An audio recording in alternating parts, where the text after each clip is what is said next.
Assalamualaikum warahmatullahi wabarakatuh, Klaners Indonesia.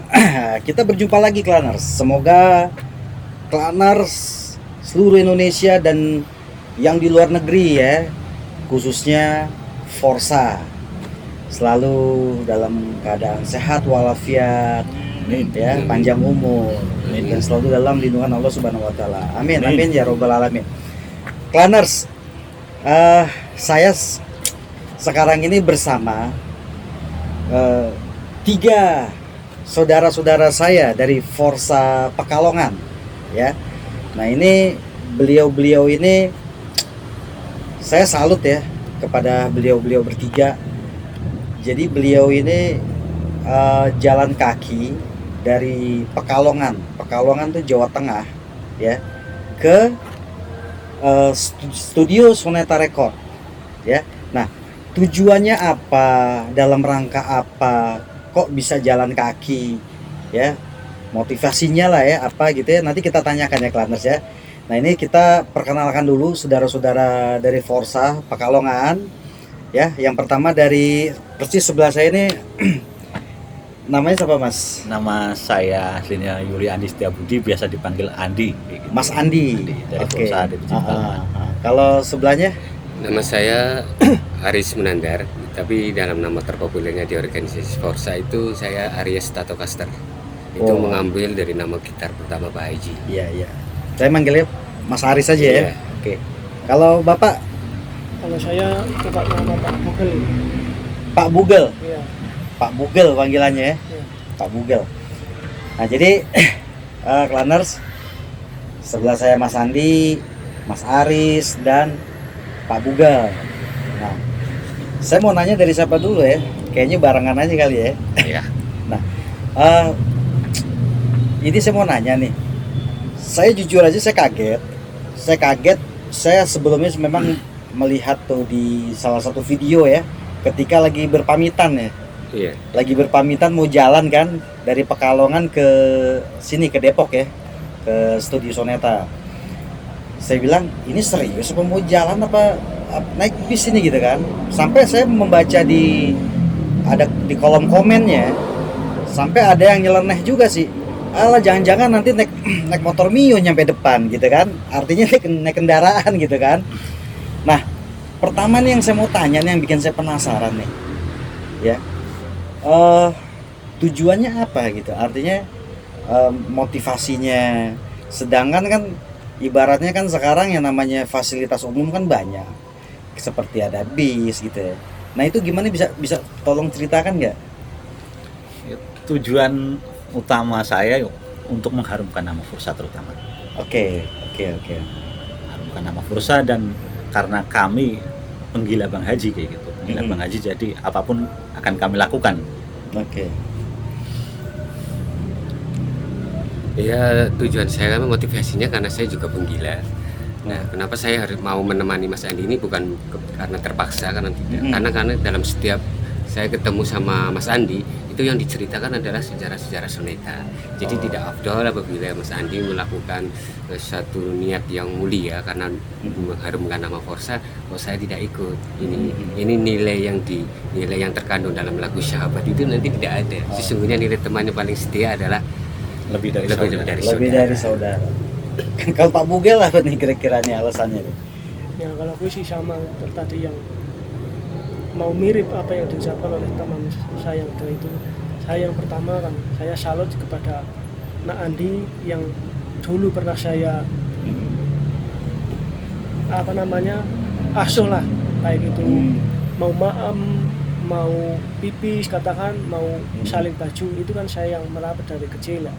Berhubung saya itu sudah besar, saya sudah tua. Nah, itu kan mau jalan kaki kan dari Pekalongan sampai Depok. Nah, saya sebagai orang tua nggak tega. Nah, gimana caranya saya bisa ikut? Nah, saya ditawari, saya mau ke Depok.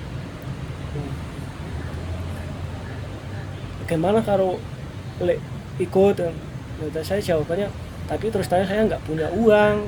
Kata Andinya, jangan khawatir, kalau saya minum ya lek minum, kalau saya makan ya lek makan gitu.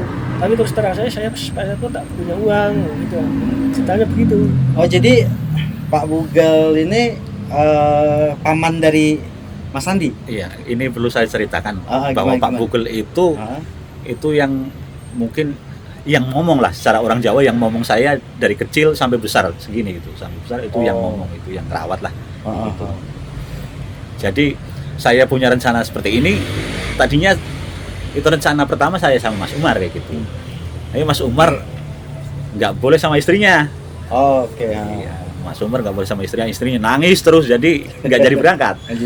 Nah, saya pulang dari habis sama Mas Umar itu, saya pulang ke rumah.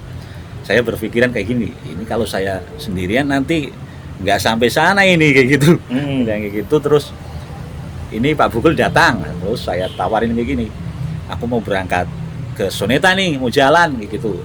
Jalan apa, dia bilang? Jalan apa? Jalan kaki, jalan pakai apa? Jalan kaki kayak gitu. Mau ikut enggak kayak gitu? Aku ikut kayak gitu. Aku ikut, dibilang kayak gitu. Udah dua kayak gitu. Saya mantep nih. Waduh, udah ada temannya ini satu ini gitu. Dapat satu deh. Udah dapat satu. Ah. Terus saya berpikiran lagi nih. Ini kalau cuma saya sama Pak Bugel ini kurang enak ini buat ajak ngobrol-ngobrol, kurang enak ini. Lah saya berpikiran lagi, waduh, siapa yang mau diajak merantau seminggu kali ini? Kayak gitu mungkin nggak ada ini, kalau seminggu kayak gitu mungkin kalau yang punya istri mungkin nggak boleh kayak gitu. Terus saya ingat nih, wah ini Aris nih yang masih bujang ini kayak gitu. Ingat, Aris yang masih bujang. Terus saya telepon nih, bro, di rumah nggak? Di rumah, ini jeleneh bilangnya. Ada apa bro? Kayak gitu.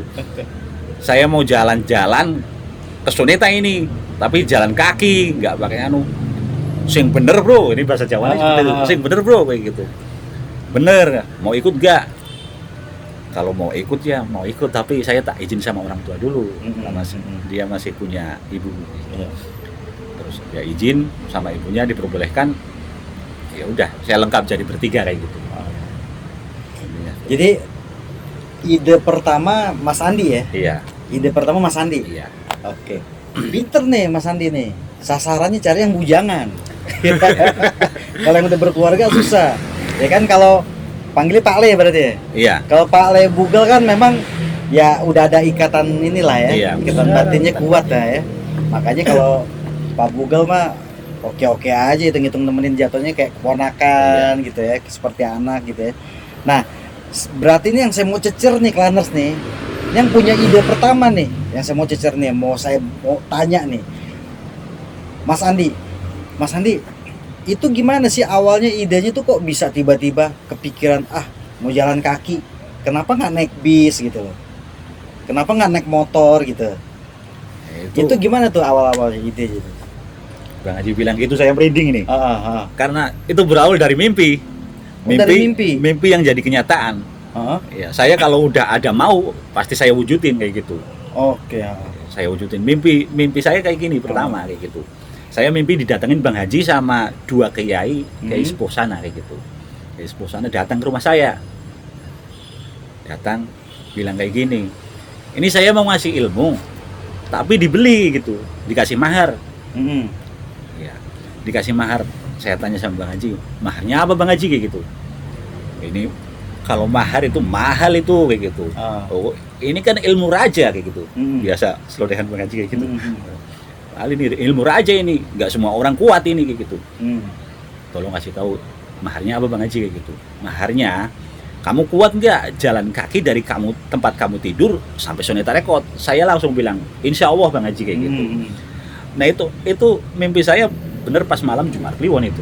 Malam Jumat itu. Malam Jumat tuh. ya, malam Jumat. Oke. Malam Jumat. Kliwon lagi ya. Kliwon lagi, secara orang Jawa itu kliwon jam 3 lagi pagi. Kalau saya kalau tidur kan memang sukanya begadang sih ya. Iya. Sukanya begadang, jadi wah ini saya tanya orang tua ini, kalau di Jawa sana kan soal mimpi kayak itu sebagian dari klinik juga kayak gitu. Iya.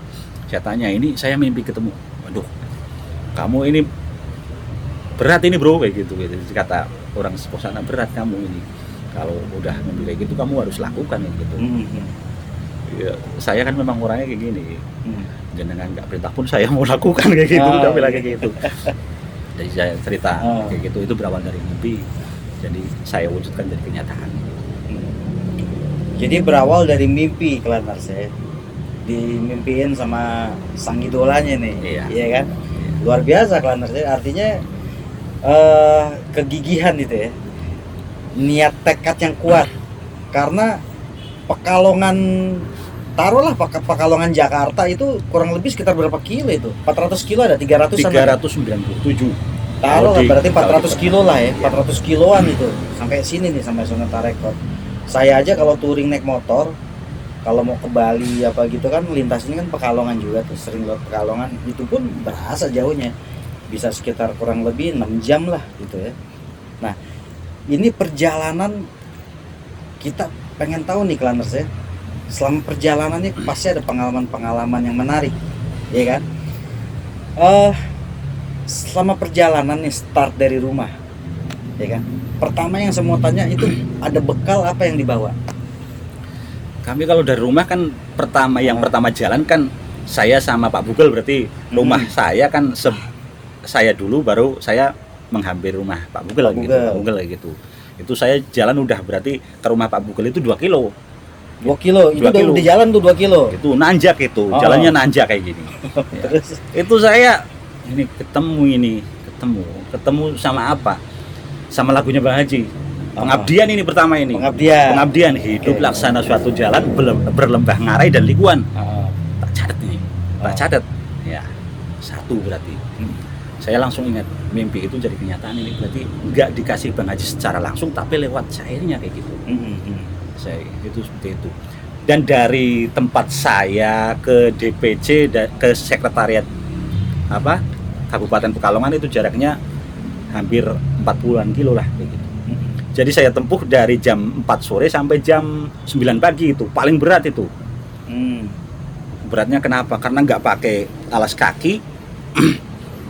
Itu jalannya sulit, jalannya belum aspal itu, karena saya lewat jalan setapak biar cepet. Medannya sulit. Itu tanjakan pertama sama turunan pertama itu kaki saya udah nggak kuat, ini tridil kayak gini gitu. Gemeter ya. Secara Jawanya kan tridil istilah. Itu saya di situ mau bilang putus asa sih enggak, tapi ya apakah kuat ini baru 1 titik perjalanan udah kayak gini. Nanti kalau kesananya itu gimana kayak gitu. Itu awal perjalanan seperti itu. Tapi yang memotivasi saya itu Pak Bugel. Kalau cemen kamu baru jalan segitu aja udah seperti itu lah. Nanti yang masih panjang itu gimana kayak gitu. Itu bener-bener motivasi banget. Dari rumah saya diiring sama teman-teman saya, adik saya kayak gitu. Berarti jumlahnya 10 orang. Yang kuat sampai sekretariat itu cuma saya sama Pak Bugel aja. Yang lain ngabisin makanan di jalan kayak gitu. Iya. Selama berarti jam 3 sore, jam 4 sore sampai jam 9 pagi itu kalau udah capek makan kayak gitu terus. Waduh, ini kalau kayak gini berat ini kayak gitu. Bisa nggak nyampe sana saya kayak gitu. Karena apa ya? Itu bisikan-bisikan. Ayo Mas, naik motor aja biar cepet sampai kayak gitu. Kalau kayak gitu sih orang lain bisa kayak gitu. Itu beratnya seperti itu, Bang. Berarti pada start dari rumah sudah barengan sama Mas Aris nih? Belum. Jemput Pak Bugel? Belum. Mas Aris ini nunggu di sekretariat DPC Pekalongan. Oh, jadi Mas Aris sudah standby di sana, di DPC Pekalongan, gitu ya. Nah, ini selama perjalanan nih bertiga, ya kan? Ini satu-satu nih saya tanya nih, pengalamannya masing-masing. Kalau dari tadi kan Mas Andi sudah duluan nih lebih banyak bicara ya. Nah, sekarang ke Mas Aris nih. Mas Aris selama perjalanan nih, itu Mas Aris kan pakai sepatu ya? Iya. Pakai sepatu. Ada nggak mungkin sepatunya rusak atau kakinya apa sih cantengan gitu ya, atau bengkak apa gimana?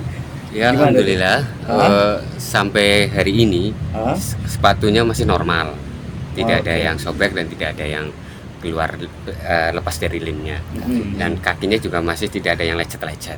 Itu alhamdulillah. Dan pengalaman bagi saya selama perjalanan itu ada pengalaman yang sangat lucu, itu di salah satu DPC. Nah, salah satu DPC itu konfirmasi ketika saya melakukan perjalanan itu. DPC Forsa ya? Iya, DPC Forsa ya. Itu ada bilang, Mas Aris, nah ini teman-teman dari DPC standby jam 4 subuh. Diusahakan Mas Aris sampainya di DPC saya harus jam 4 subuh. Nah ini kan menjadi cerita yang lucu. Karena apa, posisi saya nggak pakai mobil, kecuali saya pakai mobil atau pakai kendaraan saya pakai oke gas. Pakai kata harus lagi. Iya, kata harus. Nah Oh, itu menjadi terus? kata-kata yang lucu, tapi bagi saya itu adalah bentuk empati, Pak, Iya, teman-teman iya, iya. DPC Mungkin Jawa Tengah. mungkin sebenarnya tujuannya secara nggak langsung wah ngasih semangat kali ya. Semangat ya. Terus. Dan sambutannya itu di luar dugaan, itu luar biasa sambutannya. Dan seandainya saya bekalnya dari DPC yang disuguhkan itu saya dibawa, itu saya nggak muat, nggak mungkin mampu berjalan karena posisi saya dari Pemalang aja mau bawain bekal, dari Tegal, dari Brebes masih bekal semua gitu. dari Cirebon. Saya berpikir nih kalau saya bawa semua ini, tas saya ini bisa-bisa lepas nih, terus beban saya lebih berat untuk jalan. Jadi maka saya hanya sekedar menghormati, saya mencicipi di tempat saja. Itu bentuk Itu berarti dengan adanya artinya diharuskan sampai jam 4 pagi berarti kan? Iya. Nah itu sampainya jam berapa di sana? Sampainya sekitar jam 7 pagi. Jam 7 pagi. Ya. Sampai DPC sana. Sampai DPC sana. Itu kalau boleh tahu tuh di DPC mana tuh? Di DPC Tegal. DPC Tegal. Tegal. Oke, berarti dari Pekalongan istirahat pertama di Tegal. Istirahat di Pemalang itu kita istirahat, tapi sambil jumpa darat itu sekitar 1 atau 2 jam. Oh, cuman sebentar ya, aja. Sebentar, katanya ngobrol. Terus lanjut ke Tegal. Nah, sesampainya di Tegal itu saya diperkirakan kan sampai di Tegal kira-kira jam 2 malam. Kan kami sudah berkomunikasi dengan Mbak Anita selaku sekretaris di DPW ya. Ternyata tidak sesuai target. Akhirnya Pak, kita sudah lelahnya itu bukan di kaki, lelahnya tapi di mata. Mata kita sudah tidak bisa tahan lagi. Kalau kaki mungkin ayolah, kita masih ada alat bantu yaitu sekedar tongkat. Ya, tongkat itu juga fungsinya selain alat bantu juga untuk mengibarkan bendera atribut Forsa. Nah, tapi pada kenyataannya saya sampai jam 7. Jam 7 saya dijemput oleh rombongan dari DPW ke rumahnya Mbak Anita. Di sana saya dijamu, kita cerita-cerita, dan kita beristirahat itu sampai jam 3 sore. Baru kita jam 3 sore OTW ke Brebes. Lanjut lagi. Lanjut ke Brebes. Iya. Nah, karena apa? Kenapa saya mengambil waktu jam 3, jam 4 sore itu kan posisi dua teman saya kan tidak memakai alat bantu. Jadi kalau kita jalan di Pantura jam 10 atau jam 9 pagi itu mataharinya teriknya luar biasa. Kakinya yang nggak mampu. Sementara jarak yang harus ditempuh masih jauh. Oke, kalau Pak Bugel gimana pengalamannya selama perjalanan? Ada nggak? Ya, saya sama yang disampaikan Mas Arif itu sama begitu. Tapi saya sebagai orang tua kadang-kadang di jalan itu punya cerita, tapi kalau sudah lewat ya sudah lupa semuanya. Itu uniknya mungkin udah tua kayak gitu ya. Kalau berhenti sebentar langsung ngantuk dia. Oh gitu. Itu kasihannya seperti itu. Kalau berhenti sebentar langsung ngantuk, saya kasihan nantinya. Langsung ngantuk kayak gini. Woi, berangkat lagi yuk kayak gitu. Langsung berangkat lagi dia kayak gitu. Itu uniknya di situ. Tapi langsung kalau bilang berangkat, dia langsung berangkat kayak gitu. Itu uniknya di situ. Nah, ini selama perjalanan nih, sambil ada yang dibahas gitu nggak? Misalnya cerita atau nyanyi-nyanyi selama perjalanan tuh. Ngapain aja gitu maksud saya bertiga itu, tuh. Boro-boro bahas sesuatu bang, kita di jalan aja itu taruhannya nyawa bang. Iya, kalau jalan malam itu kendaraan itu udah nggak mau tahu. Itu taruhannya nyawa. Kadang kalau kita udah ngantuk aja truk banter itu cepet itu, kita kelempar ke samping itu. Bisa oleng. Kita kena anginnya ya. Iya. Kena anginnya. Apalagi bis kan kenceng-kenceng kan kalau di sana ya bisa. Itu kami gunakan untuk berzikir bang. Iya. Subhanallah. Kita sambil jalan sambil kayak gitu. Oh jadi tidak maksudnya nggak ada lewat jalan alternatif, jalur sepi gitu enggak ya? Itu ya lewati jalur sepi terus. Tapi kalau kita lewat pakai map itu sering nyasarin itu bang. Malah sering nyasarin, kami kesasar. Malah bisa makin jauh ya. Kita lewati jalan Pantura. Pantura ya. Jadi nyisir ke Pantura ya terus ya. Iya. Pantura terus ya. Nah, kan tadi Mas Aris tadi bilang bahwa Mas Andi sama Pak Bugel tidak membawa apa, nggak memakai alas kaki ya. Itu kenapa sih kok nggak pakai alas kaki? Maksudnya itu kan panas itu aspal tuh, kalau jalan gitu nggak lecet kaki. Iya, seaslinya sih lecet ya, bengkak bang. Ya, tapi kan kita kita curahkan ke Forza bang, biar Forza tuh nggak ada yang remehin. Oh gitu. Iya, Forza tuh nggak ada yang remehin. Apalagi Jawa kayak gitu, orang Jawa tuh kuat-kuat. Oh gitu. Forza jangan ada yang remehin gitu. Dari Jawa ke sini, coba kalau siang copot sepatu, kita jalan di aspal, kuat nggak? Itu aja. Kayak gitu loh. Kita jalan di aspal berapa meter aja gitu. Gitu. Kalau kuat, berarti dia hebat kayak gitu. Berarti belum sakti. Iya. Kalau nggak kuat berarti belum sakti ya. Luar biasa Claners ya. Pekalongan loh, dari Pekalongan ke sini loh. Waduh. Kira-kira ada mau ditanya lagi nggak tuh? Dari teman-teman kalau ada mau nanya boleh silakan. Di sini juga Claners ya, ada teman-teman dari Forza dari mana? Oh, dari DPW Jawa Tengah. Dari DPW Jawa Tengah yang juga ikut menyambut ke sini Claners ya. Ada yang bertanya, silakan kalau yang mau bertanya. Nah, ketika dalam perjalanan itu begitu ketemu gelap langsung istirahat apa lanjut terus tuh? Apa ngikutin kondisi fisik apa gimana? Itu ngikutin kondisi fisik bang. Kalau gelap itu kita hampir setiap malam karena lewatnya hutan itu gelap banget bang. Tapi dengan adanya sinar, kita beli senter sama alat bantu buat yang belakang kayak gitu, jadi kita agak mending. Di situ nggak gelap banget lah. Itu kita ingatnya ini lagunya Musafir ini. Ini lagunya Musafir lah. Bila berjalan pada gelap tanpa penerangan jalan, penerangan cahaya, pasti kau akan tersesat di jalan kayak gitu. Musafir ini saya catat ini kayak gitu. Bener, di jalan tuh saya udah sering nangis karena apa ya, itu mungkin dikasih ilmu itu bang, ilmu lewat syair-syairnya Bang Haji, bener. Apa selama perjalanan sambil denger lagu pakai HP udah nggak kepikiran di situ Nggak ya? kepikiran. Ya, nggak kepikiran. Jadi emang bener-bener fokus aja ya, hemat energi gitu lah ya. Gimana caranya biar nggak terlalu capek gitu ya? Maka kalau kita melakukan perjalanan, kita nonaktifkan. HP kita nonaktifkan dalam rangka kita fokus dan menghindari hal-hal yang tidak diinginkan. Iya. Contohnya kalau kita fokus main HP, membalas chatting dari Malah teman yang mau kita tuju, ya? capek. Resikonya itu kita nggak tahu mobil, posisi mobil apa, itu bahayanya di situ. Maka sebelum kami menonaktifkan HP, tapi saya sudah konfirmasi dulu dengan teman-teman supaya dalam arti teman-teman tidak begitu khawatir kondisi saya seperti itu Pak Budi. Berarti begitu istirahat baru HP diaktifkan, gitu ya? Iya juga sih ya, kalau memang kalau HP sambil diaktifkan ya, pasti yang namanya teman-teman kan pasti banyak khawatir, pasti dikit-dikit nanya, ya kan, komunikasi terus gitu kan, malah jadi itu uniknya Bang. Itu semenjak kami jalan dari Pekalongan itu nomor-nomor baru itu pokoknya masuk ke nomor WA kita yang nggak kenal tuh, yang nggak kenal dari teman-teman Forza yang mau kita lewatin itu. Waduh, banyak banget Bang, panggilan berkali-kali, chat berkali-kali. Kami bingung mau jawab yang mana. Karena tanya udah sampai mana Bang kayak gitu. Itu banyak banget yang masuk. Berarti berangkat dari Pekalongan tanggal 30 itu bertepatan dengan 1 Muharram ya. Tanggal 30.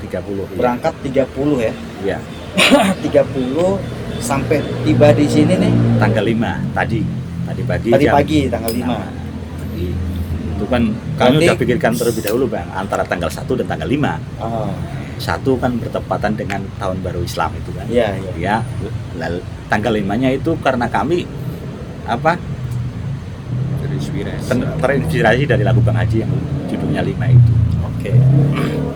Yang judulnya, yang lagunya pesan Nabi kepada semua umatnya gitu ya. Iya. Nah, berarti total perjalanan sekitar seminggu ya, 7 hari apa 6 hari? 7 hari 6 malam. 7 hari 6 malam. Iya. 7 hari 6 malam Claners. Luar biasa ya. Nah, sekarang kan sudah sampai nih sudah ketemu belum sama Pak Haji tadi? Sudah. Sudah. Alhamdulillah. Terus begitu ketemu nih, apa yang disampaikan dari Pak Haji? Dari Raja Dangdut yang disampaikan ada nggak tadi? Waktu ketemu tuh gimana tuh tadi tuh waktu ketemu? Ya tadi disampaikan dari Bang Haji sih hebat kayak gitu, sampai bilang subhanallah kayak gitu. Karena Forsa ada yang sampai kayak gitu, berarti dia benar-benar mengamalkan, bukan cinta sama Rhoma Irama dan Soneta saja, tapi benar-benar mengamalkan lagunya kayak gitu. Oh gitu. Ya. Dia bilang seperti itu. Runners, ini salah satu bukti ya bahwa Forsa itu, kecintaan Forsa kepada sang idola bukan hanya sekedar fans aja ya, bukan hanya sekedar fans. Ini bukti loh. Jadi memang sangat luar biasa Forsa itu ya, militannya itu udah deh, saya angkat topi deh kalau masalah militannya Forsa gitu. Terus tadi bicara apa aja itu sama sang raja? Tadi saya ceritakan semuanya. Dia nangis bareng sama Bang Haji kami. Oh, Dia Babe nangis juga iya, tadi ya? Karena saya Masing-masing tadi cerita nggak sama Babe apa? Cerita Kalau dari Pak Bugel tadi apa ceritanya ke Bapak? saya begini, saya kan ngefans sama Rhoma Irama sejak tahun 70. Saya baru kelas 1 ini, kelas 2 SD. Oke.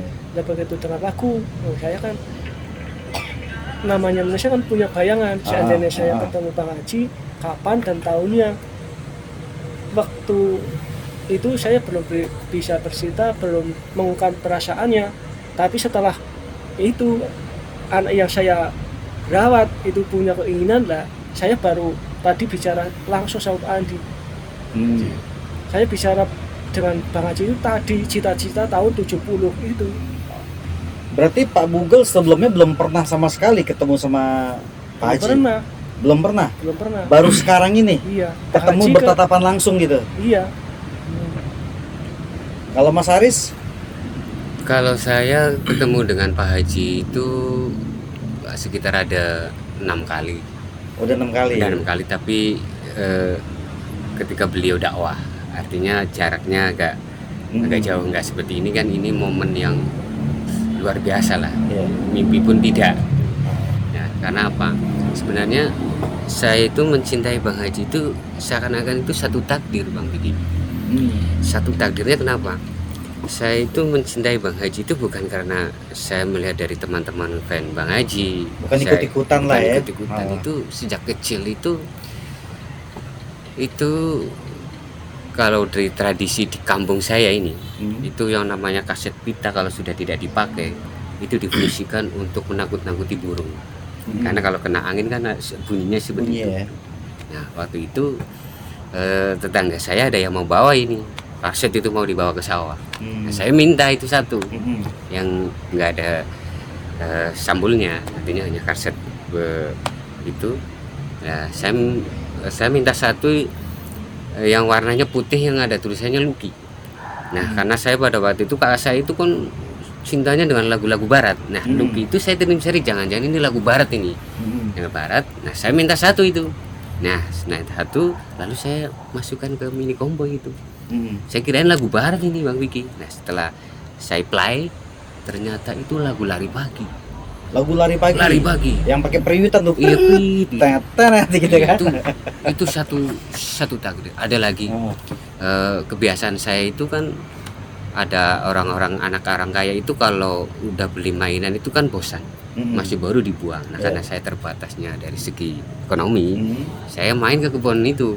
Nah, saya dapatkan kaset lagi tuh.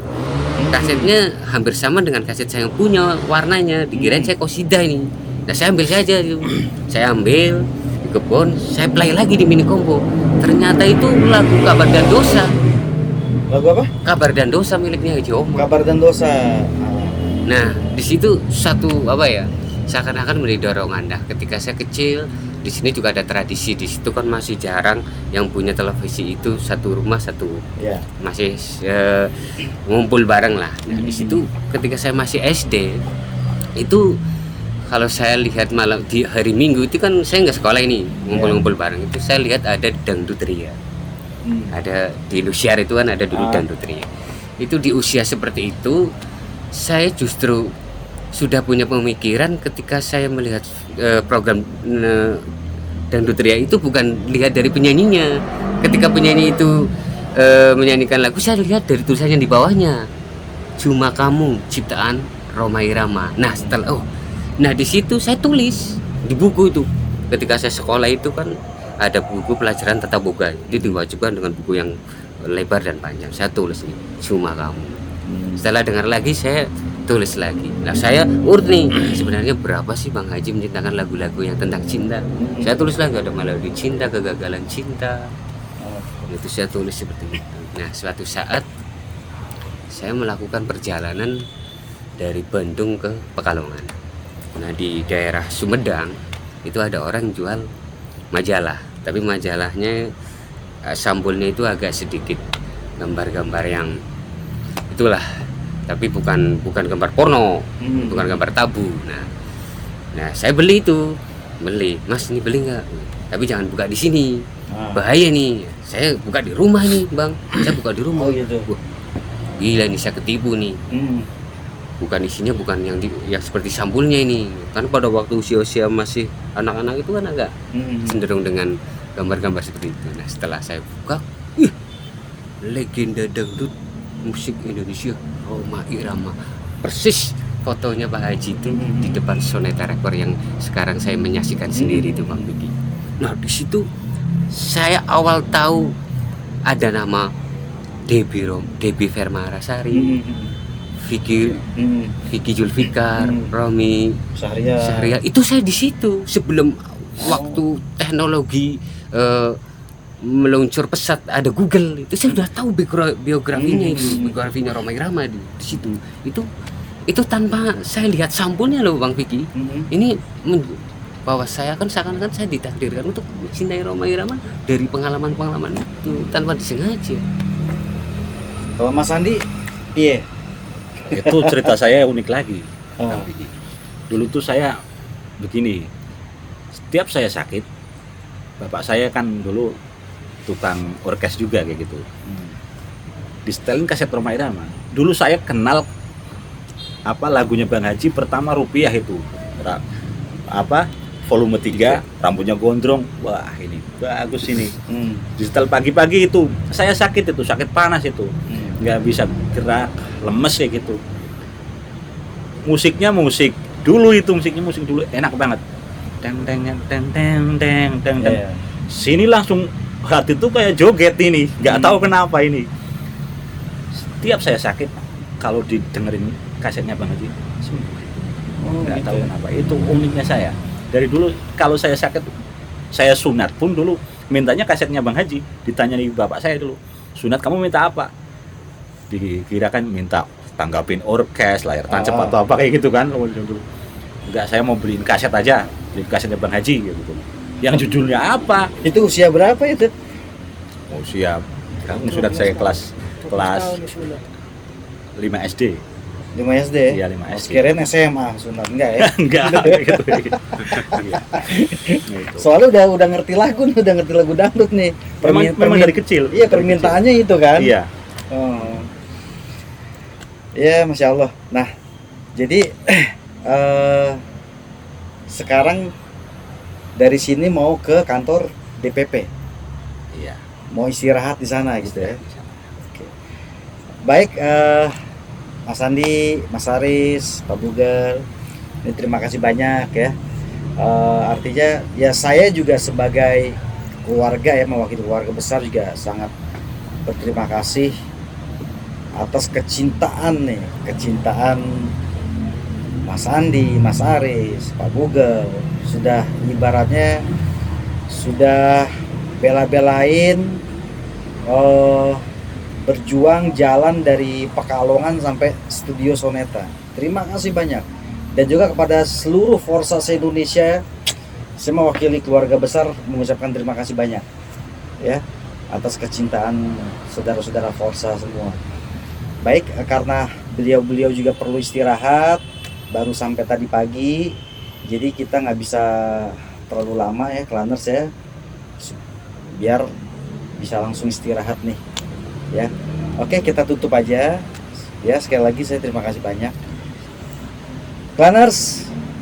Apabila ada kekurangan-kekurangan dari konten saya, mohon dibukakan pintu maaf yang sebesar-besarnya. Dan juga saya beserta tim Fikir Rumah Berkelana mengucapkan terima kasih banyak, selalu setia mengikuti konten-konten dari Fikir Rumah Berkelana. Assalamualaikum warahmatullahi wabarakatuh. Waalaikumsalam warahmatullahi.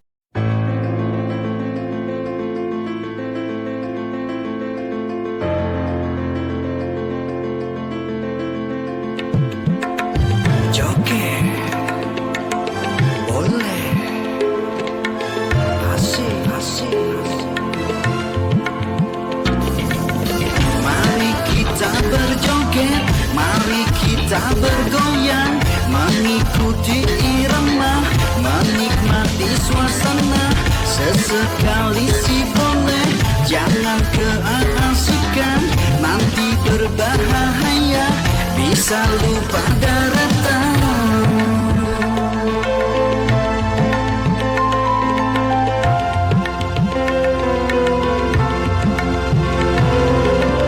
Memang semakin asik kita joget bersama, kita goyang bersama, senang-senang bersama, serempak langkah kaki, mengikuti irama, lepaskan kepenatan, kita bikin syik asik.